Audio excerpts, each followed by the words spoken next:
December 14, 1944. The Ardennes forest, Belgium, 0730 hours.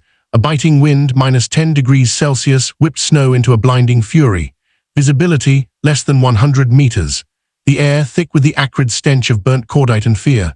A lone thunderbolt, Colsane Vengeance 3-1, sliced through the frigid sky, barely clearing the snow-laden treetops.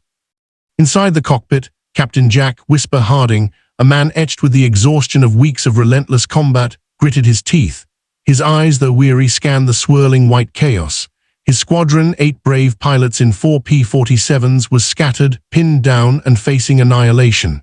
Flak burst around him, a deadly fireworks display. Red tracers screamed past his canopy. He felt the jarring thud of impacts on his wings. This wasn't just a mission, it was a desperate gamble against overwhelming odds. He was alone, or so he thought. He had to act, now. But to understand the impossible choice Captain Harding faced that freezing morning, we must first rewind. We must journey back to a dusty farm in rural Kansas, to a young boy with an insatiable gaze fixed on the vast, boundless sky. Jack Harding wasn't born into a lineage of aviators. His father was a farmer, his mother a schoolteacher. Yet from his earliest memories, the roar of a biplane from the nearby airfield would pull him from his chores, his eyes following its disappearing contrail until it was just a speck. He built model planes, meticulously, with a patience that belied his youth. He devoured every book on aviation he could find, his imagination soaring with the Red Baron and Eddie Rickenbacker. His childhood was marked by a quiet determination, a deep-seated desire to master the unseen forces of the air. This wasn't just a hobby, it was an obsession. He understood aerodynamics intuitively, the way a bird understands wind.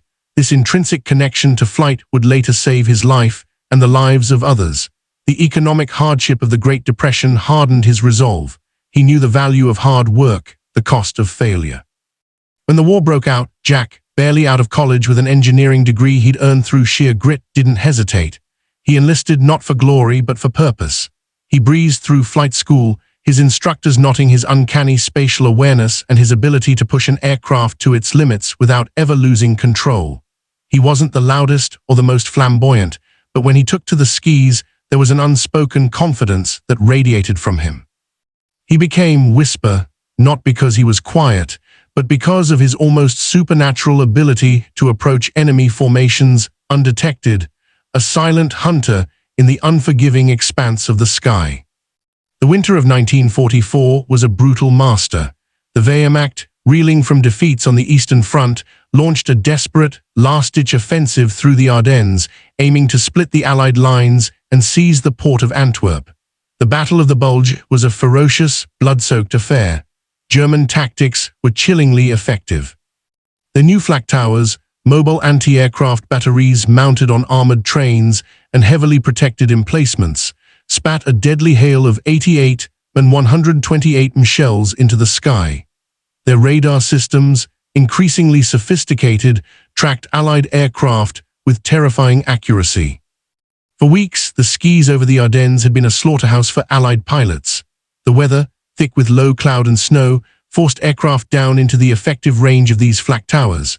Squadron after squadron had been decimated. Allied air doctrine, built around high-altitude bombing and strafing runs, was failing. Pilots were ordered to maintain altitude to avoid the ground fire, but the relentless winter storms made such maneuvers impossible. The ground, a patchwork of dense forests, steep ravines, and narrow valleys, offered little room for evasion. The enemy, exploiting this, would often lure Allied planes into these killing zones. A lone German vehicle, seemingly vulnerable, would draw in a P-47 or a Spitfire, only for the skis to erupt with coordinated anti-aircraft fire from concealed batteries.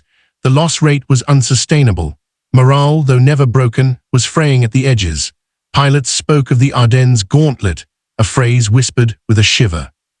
Captain Harding had seen too many friends disappear into the grey, unforgiving clouds, victims of a war that seemed to devour men and machines with equal ferocity.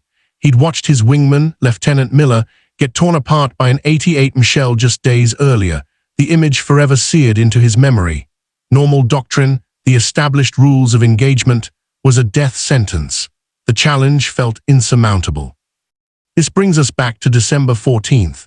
Vengeance Squadron, caught in a German ambush, was disintegrating.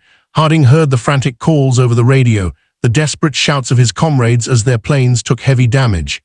Vengeance 2-2 taking hits, mayday, mayday, then silence. Harding knew standard procedure would lead to more deaths.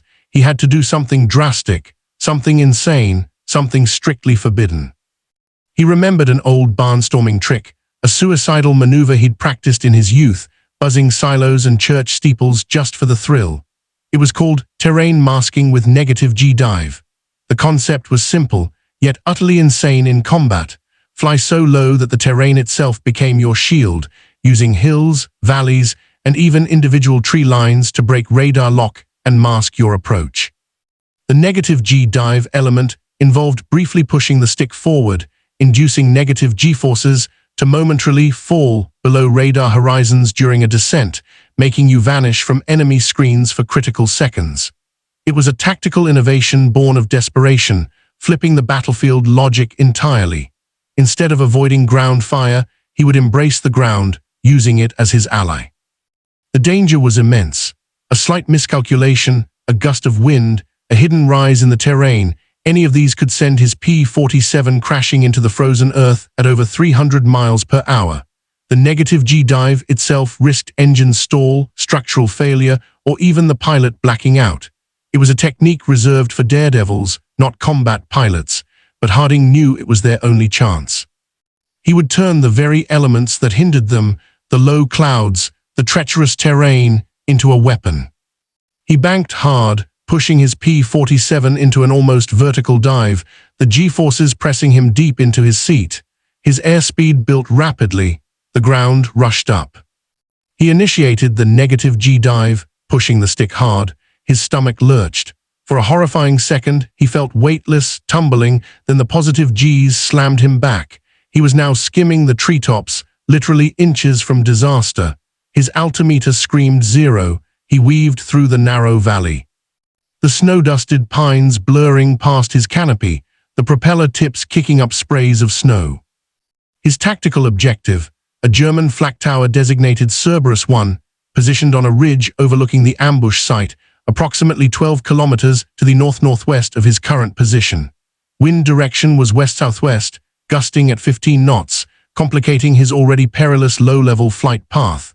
The terrain was a series of undulating ridges and deep, winding ravines, perfect for his terrain masking strategy. He needed to approach from the north, where a sudden drop in elevation would allow for a critical element of surprise. His angle of approach needed to be precise, maintaining an average of 5 degrees below the highest tree line to avoid detection, but steep enough to exploit the valleys. He was flying at an astonishing 320 knots, just above stall speed for such extreme low-altitude maneuvering.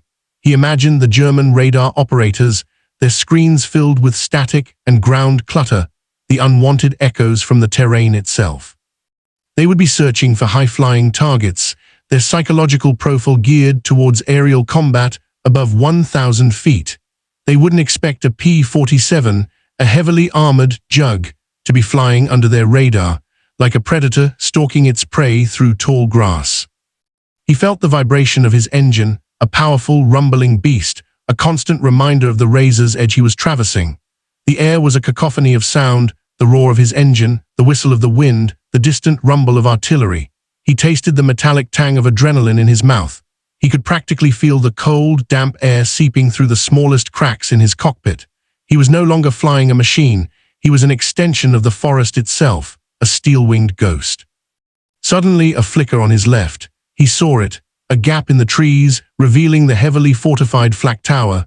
Distance, 1.5 kilometers. He adjusted his flight path by a mere 2 degrees, his hands making minute, almost imperceptible adjustments to the stick. His finger hovered over the trigger. He muttered a silent prayer. He closed the distance, the Flak-Tower growing larger, its 88 barrels pointed skyward, oblivious. He was a phantom, an impossibility. Then he saw them, the 4 P-47s of his squadron, struggling, 2 of them trailing smoke, trying to break free from the barrage. They were caught in the killing zone, roughly 500 meters from the Flak-Tower. He had mere seconds. At 800 meters, He executed a sharp, upward banking turn, pulling his P-47 into a steep climb. The sudden G-forces pinned him. The German gunners, still tracking the higher-flying targets, suddenly saw him. A lone P-47, emerging from below their effective firing angle, like a demon from the earth. Confusion rippled through their ranks. Their large-caliber guns, designed for high-altitude targets, couldn't depress quickly enough. He pressed the trigger. The 8.50 caliber machine guns on his wings roared to life, spitting a torrent of depleted uranium rounds. Tracers arced across the sky, a blazing river of death. The main optical rangefinder on the Flak-Tower, the heart of its targeting system, exploded in a shower of sparks and metal. He continued his strafing run, aiming for the gun crews. The sound of his guns was deafening, primal. The Flak-Tower, now effectively blinded, began to fire wildly, its shells exploding harmlessly in the air. The element of surprise had worked. He made a second pass, focusing on the ammunition bunkers, a direct hit. The tower erupted in a colossal fireball, secondary explosions ripping through its structure. Black smoke billowed into the grey sky, a grim monument to his audacious gamble. His squadron, witnessing the impossible, seized the moment. With the main threat neutralized, they broke free, regrouping around Harding's P-47. They had lost 2 planes, but 6 had survived, pulled from the jaws of annihilation by one pilot's crazy low-flight trick. The aftermath of Harding's incredible feat reverberated through the Allied forces. His terrain masking with negative G-dive tactic, though initially met with skepticism and even condemnation for its inherent risks, was quickly studied and adapted. It revolutionized low-altitude air combat, proving that with extreme skill and daring, pilots could exploit the very terrain that was once their enemy. Captain Jack Whisper Harding was awarded the Distinguished Service Cross for his actions. He continued to fly until the end of the war, his legend growing with each daring mission. He survived the war and returned to Kansas, a quiet hero who never boasted of his exploits. He went on to become a test pilot, pushing the boundaries of aviation, a true pioneer of flight. His crazy trick wasn't just a moment of brilliance, it was a paradigm shift, changing how air forces approached ground-based threats. It saved countless lives in the remaining months of the war and influenced tactical air doctrine for decades to come. The world changed because one man dared to break the rules, to challenge the impossible, and to fly lower than anyone thought sane. If this story moved you, hit like and subscribe to help us revive forgotten heroes.